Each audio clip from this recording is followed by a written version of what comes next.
Hola, mi equipo está conformado por Bárbara González y mi persona Valeria Hernández y vamos a hablar acerca de la sensibilidad. La sensibilidad podemos definirla como la capacidad del sistema nervioso para recibir estímulos internos o externos y convertirlos en señales nerviosas, que luego el cerebro interpreta. Este es el primer paso en la cadena de procesamiento de la información. El estímulo es detectado para luego ser transmitido.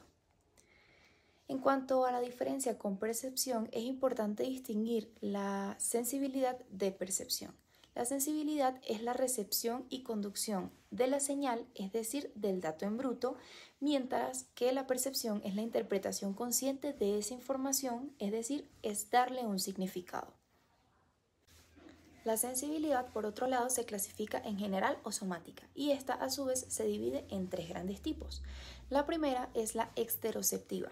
Esta es la que capta estímulos del exterior como el tacto, temperatura, dolor, presión, vibración, entre otros, y gracias a ella sabemos si algo está caliente o frío e incluso si la ropa roza nuestra piel. La propioceptiva, por otro lado, nos informa sobre la posición y el movimiento de nuestro cuerpo. Los músculos, tendones y articulaciones envían señales que permiten, por ejemplo, cerrar los ojos y aún así saber dónde se encuentran nuestras manos e incluso mantener el equilibrio. Y como tercer tipo tenemos la interoceptiva, que es la que recoge información de los órganos internos como la hambre, sed, ritmo cardíaco, distensión del estómago, necesidad de respirar, entre otras, y es la base de lo que llamamos sensaciones viscerales. Todas estas son rutas sensoriales que trabajan en conjunto para darnos una representación completa de nuestro estado interno y del ambiente. Muchas gracias. Buenos días, mi nombre es Bárbara González. Estructuras anatómicas implicadas.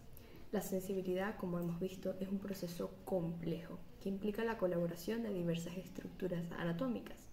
Estas se organizan en un sistema que va desde la periferia del cuerpo, que es donde se capta el estímulo, hasta el cerebro, que es donde se procesa y se percibe ya como una sensación. En primer lugar, es evidente que órganos principales como la piel, oídos, ojos, lengua y nariz estén involucrados en el proceso sensitivo. ¿Por qué? Básicamente porque estos contienen los receptores sensoriales. Ahora, ¿qué son los receptores sensoriales? Son células o terminaciones nerviosas especializadas que se encuentran alrededor de todo el cuerpo. Su función es convertir un tipo de estímulo físico o químico en una señal eléctrica, que esto es conocido como un potencial de acción, que el sistema nervioso puede interpretar. Estas se clasifican según el tipo de estímulo que detectan. Están los mecanorreceptores, que son 4 tipos principales, responsables de la percepción de presión ligera, firme, dinámica, vibración y posición relativa. Entre ellos están los discos de Merkel, que se concentran en las yemas de los dedos y en la capa basal de la epidermis. Poseen grandes axones mielinizados que facilitan la detección de la presión, el tacto estático, esquinas, bordes, curvaturas y la percepción de la posición. Estos se asocian con receptores de tipo 1 de adaptación lenta. Por su parte están los finales de Ruffini o corpúsculos de Ruffini. Se concentran en las yemas de los dedos pero se distribuyen por toda la dermis, así como en las articulaciones y la fascia. Estos también facilitan la detección del estiramiento, deslizamiento o deslizamiento de objetos sobre la superficie cutánea, cambios en el ángulo articular. Se asocian con receptores de tipo 2 de adaptación lenta. También están los corpúsculos de Meissner. Se encuentran en las papilas dérmicas de la piel. Estas facilitan la detección de vibraciones de baja frecuencia, tacto fino, movimiento dinámico fino en la piel. Poseen grandes axones mielinizados también, asociados con receptores tipo 1 de rápida adaptación. Están los corpúsculos de Pacini, se localizan en la dermis profunda, especialmente en la palma, en las yemas de los dedos, así como en los ligamentos y articulaciones. Facilitan la detección de vibraciones y presiones de alta frecuencia. Estos poseen grandes axones mielinizados asociados a receptores de tipo 2 de adaptación rápida. Los mecanorreceptores del uso muscular y órganos tendinosos de Golgi se ubican en las uniones musculotendinosas. Estos facilitan la detección y la posición del movimiento del propio cuerpo, de las extremidades. Esto es lo que se conoce como el sentido de propiocepción. Se activa por el estiramiento muscular, las fuerzas contráctiles. Ahora, los nociceptores, como su nombre indica, es el dolor. Responden a estímulos nocivos que causan daño en los tejidos, provocando esa sensación tan desagradable de dolor. Se activan por estímulos mecánicos, térmicos o químicos. Están los quimiorreceptores, que estos detectan y responden a la presencia de moléculas químicas. Es muy interesante porque hay quimiorreceptores externos, que son, por ejemplo, los receptores gustativos, que se encuentran en órganos sensoriales como la boca y la nariz. Un ejemplo de ellos son las papilas gustativas, que permiten la detección de los 5 sabores básicos, que es dulce, amargo, ácido, umami, salado. Pero también hay quimiorreceptores internos, que estos son cruciales para la homeostasis del cuerpo. Unos detectan cambio del pH en el líquido cefalorraquídeo, otros permiten ver la concentración del dióxido de carbono y oxígeno en la sangre. Los fotorreceptores son sensibles a la luz, se encuentran en la retina del ojo. Estos son los conos que se encargan de la agudeza visual y la visión a color, y los bastones que se encargan de la visión periférica y blanco y negro, o que es la oscuridad. Cabe destacar que los tipos de fibras nerviosas por las que se propagan los potenciales de acción se clasifican según su diámetro y velocidad de conducción. Están las fibras del grupo 1 o A-alfa, transmiten la información propioceptiva desde las terminaciones primarias de los usos musculares. Las fibras del grupo 2 o A-beta transmiten información propioceptiva desde las terminaciones secundarias de los usos musculares y desde los receptores sensoriales. Las fibras del grupo 3 o A-delta transmiten ese dolor rápido, el frío, presión y tacto desde las pieles y las aferencias viscerales. Y por último, las fibras del grupo 4 o C transmiten el dolor lento, calor y presión desde la piel, músculos y aferencias viscerales. Ahora bien, una vez captado el estímulo físico, este es transportado o transformado en información electroquímica que viaja a través de una red de neuronas al sistema nervioso central. Sin embargo, esto se hace a través del sistema nervioso periférico. De hecho, los nervios periféricos son esas carreteras que transportan los impulsos nerviosos. Se originan en la médula espinal, que constituye la vía bidireccional entre el cerebro y el cuerpo. Se divide en 4 regiones, que es la cervical, la torácica, la lumbar y la sacra. Tiene 31 pares de nervios que se unen a la columna vertebral, aproximadamente al mismo nivel de cada segmento de la columna. Por su parte también están los nervios craneales. Estos son 12 pares de nervios que se originan directamente desde el cerebro. De hecho, 11 de ellos forman parte del sistema nervioso periférico, pero el segundo par craneal, que es el que controla la visión, forma parte del sistema nervioso central. Estos 11 nervios forman parte de los sentidos más conocidos, que son el olfato, el gusto, el tacto, que están presentes en la piel, de la cara, el cuello. Uno de ellos, que es el nervio vago, se extiende hacia abajo y se conecta con todos los órganos vitales, desde el cuello hasta el colon. Este es uno de los nervios más importantes porque es el más largo. También los ganglios de la raíz dorsal juegan un rol fundamental, ya que son grupos de cuerpos neuronales localizados cerca de la médula espinal. Aquí residen los cuerpos de las neuronas que reciben la información directamente de los receptores sensoriales. Ahora, al llegar al sistema nervioso central, se tiene a 3 estructuras importantes. Está el bulbo raquídeo, que se encuentra en la base del tronco encefálico, donde la médula espinal se une al foramen magnum del cráneo. Es responsable de las funciones autónomas primitivas, las cuales son esenciales para la supervivencia. El bulbo raquídeo monitoriza el sistema respiratorio mediante quimiorreceptores, tal como mencionamos anteriormente. Estos pueden detectar cambios en la química sanguínea. Por ejemplo, si la sangre está demasiado ácida, el bulbo raquídeo aumenta la frecuencia respiratoria, lo que permite que llegue más oxígeno a la sangre, cambiando el pH. Por su parte, el tálamo es el centro de relevo del cerebro, recibe impulsos aferentes de receptores sensoriales de todo el cuerpo y procesa la información para distribuirla a cada área cortical correspondiente. También es responsable de regular conciencia, sueño. Asimismo, se encuentra en un lugar conveniente, que es en el centro del diencéfalo, está en la capa profunda y actúa, como mencionamos, como un centro de relevo. Integra numerosos impulsos, ya sean motores, sensitivos, de tanto los centros superiores como la periferia. Ahora, la corteza cerebral, esta es la capa más externa que rodea el cerebro, está compuesta de materia gris y miles de millones de neuronas que realizan funciones ejecutivas de alto nivel. Como bien es cierto, la corteza cerebral se divide en 4 lóbulos. Está el frontal, el parietal, el occipital y el temporal. Esto se hace mediante surcos. El lóbulo temporal procesa los estímulos auditivos a través de la corteza auditiva.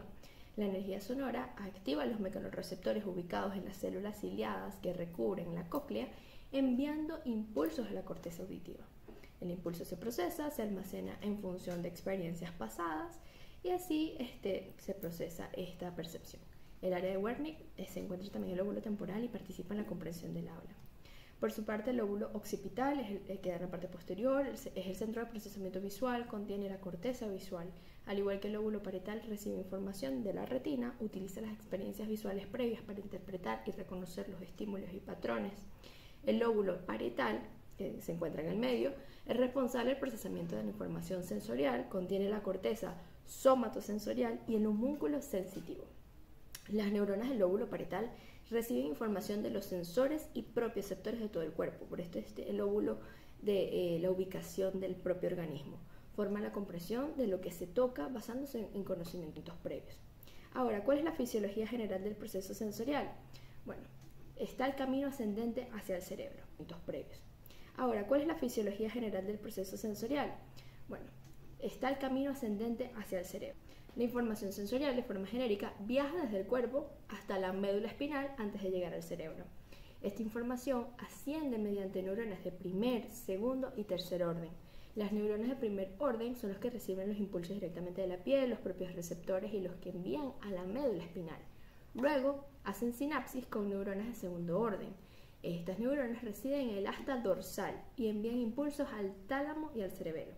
Finalmente, las neuronas de tercer orden son las que captan estos impulsos en el tálamo y los transmiten a la porción somatosensorial del cerebro. Las sensaciones somatosensoriales son la presión, el dolor, temperatura y todos los sentidos corporales que ya hemos explicado a lo largo de esta presentación. Ahora, específicamente, el sistema sensorial sigue dos vías ascendentes, desde la periferia hasta el sistema nervioso central. Las neuronas somatosensoriales primarias en ambas vías son pseudonipolares. Entonces, los cuerpos celulares sensoriales se ubican en el ganglio de la raíz dorsal, con un axón periférico que recibe la información sensorial y un axón central que viaja a la médula espinal. Entonces, se tiene la primera, que es la vía espinotalámica. El tracto espinotalámico se divide a su vez en el tracto espinotalámico lateral, que transmite dolor y temperatura, y el tracto espinotalámico anterior, que transmite tacto y presión. La principal característica son las funciones que transmite cada uno. Las neuronas primarias de este tracto tienen un axón periférico con fibras A delta o C, un cuerpo celular en el ganglio de la raíz dorsal y un axón central que ingresa a la médula espinal. La sinapsis primaria en la sustancia gris de la médula espinal transmite el potencial de acción a una neurona de segundo orden que se cruza. Esto se decusa, es decir, que la información sensorial del lado derecho del cuerpo se procese en el lado izquierdo del cerebro y viceversa. Aproximadamente se hace a 2 niveles vertebrales por encima del nivel de la entrada sensorial. Este asciende a lo largo de la médula espinal contralateral hasta hacer sinapsis en el tálamo, en el núcleo ventroposterolateral específicamente, con una neurona de tercer orden en la corteza sensorial.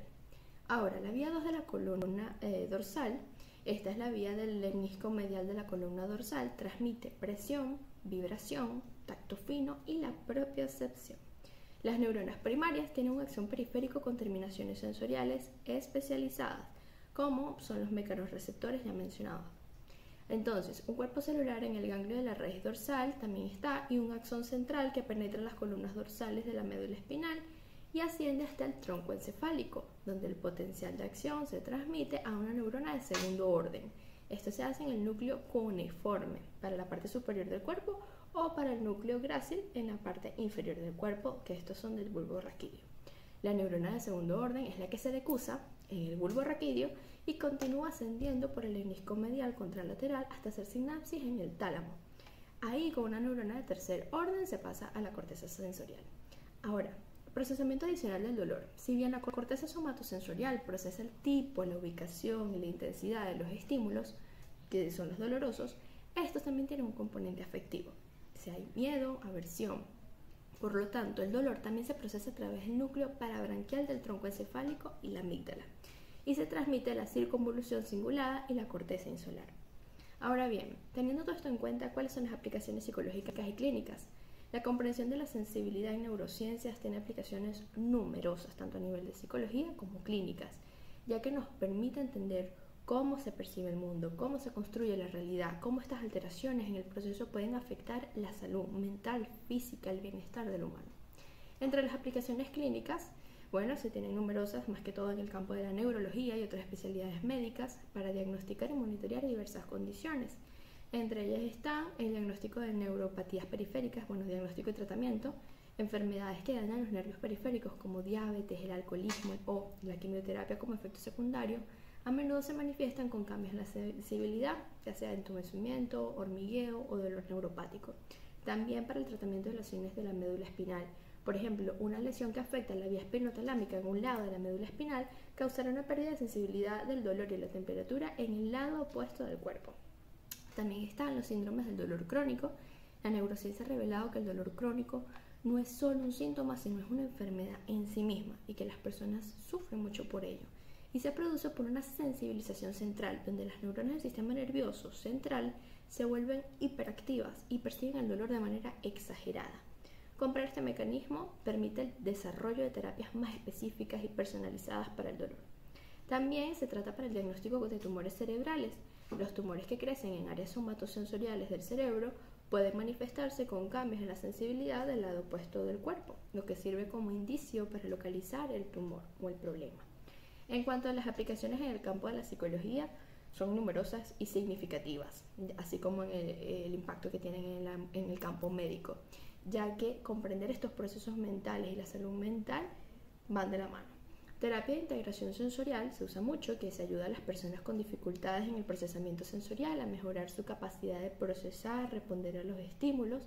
Esta es muy común en niños y puede ser útil para niños con el trastorno del espectro autista y otros trastornos del neurodesarrollo. También se usa para el manejo de trastornos del procesamiento sensorial, que ese se refiere a la dificultad para detectar, modular, interpretar o responder a experiencias sensoriales. Los síntomas pueden incluir hipersensibilidad, que son reacciones exageradas, ya sea a ruidos o olores, o hiposensibilidad, que es necesidad de estímulos más intensos a estos. Entonces, ciertas condiciones como el trastorno del espectro autista nuevamente o la fibromialgia se asocian con ellas. También para tratar el dolor y las emociones, ya que el procesamiento del dolor no solo involucra las áreas sensoriales, sino también las áreas cerebrales relacionadas con las emociones, con el sistema límbico. La neurociencia explica por qué factores psicológicos como el miedo, la ansiedad, la depresión pueden modular la intensidad del dolor percibido. También está el efecto placebo, que cuando a una persona se le da un tratamiento inactivo pero cree que es efectivo, su cerebro libera los propios analgésicos naturales, que son las endorfinas, reduciendo la sensación del dolor. Este fenómeno demuestra la profunda conexión entre la mente y el cuerpo y el procesamiento, la fisiología y la importancia que tiene. También está la terapia de estimulación, que esta terapia de estimulación sensorial controlada se utiliza para la terapia para ayudar a los pacientes a reconectar con sus vías nerviosas después de un accidente cerebrovascular o para tratar afecciones como el dolor del miembro fantasma. Ahora, para concluir, la pregunta de reflexión es la siguiente. Si la percepción depende de la sensibilidad, ¿hasta qué punto nuestra experiencia del mundo es objetiva o subjetiva? En nuestra opinión, vivimos en la interacción constante entre lo subjetivo y lo objetivo. Si nos vamos a la mayéutica y preguntamos qué es lo objetivo, nos damos cuenta que es aquello que se basa en los hechos, que es verificable, imparcial, se centra en el conocimiento que no cambia sin importar quién lo evalúe. Ahora, si nos preguntamos qué es lo subjetivo, este está fundamentado en el mundo interior de las personas, en las emociones, en las creencias, en las experiencias. Es la manifestación de la perspectiva única de cada persona, haciendo que la información sea única a su vez para cada individuo. Evidentemente, el responsable de crear y adquirir la propia experiencia del mundo es el proceso sensoperceptivo. Los sentidos, como la vista, el olfato, la audición, el gusto, el tacto, capturan la información del mundo exterior de una manera que pudiéramos decir objetiva. En su forma más básica, evidentemente, considerando que todos los órganos y sistemas funcionan de forma correcta. Ya que la luz tiene una longitud de onda, el sonido tiene una frecuencia, esto es invariable. Ahora, en el momento que esta información llega a nuestro cerebro, deja de ser un simple dato. Esta se convierte en una percepción. Aquí es donde entra en juego la sensibilidad, que no es solo la capacidad de captar los estímulos mediante los sentidos, sino también la forma en que nuestro cerebro procesa. Factores como atención, estado de ánimo, creencias, le dan forma a estos datos, los moldean, crean nuestra experiencia. Los objetivos sirven como un marco de referencia compartido. Una mesa es una mesa y ya, pero lo subjetivo es lo que nos da la experiencia, la cual es única para cada persona. Esa misma mesa es un lugar de trabajo para un carpintero, es una superficie donde pintar para un niño, es un lugar para jugar dominó y para un físico es una colección de átomos y espacio. Así que sí, nosotros somos los creadores y constructores de nuestra propia realidad. Muchas gracias.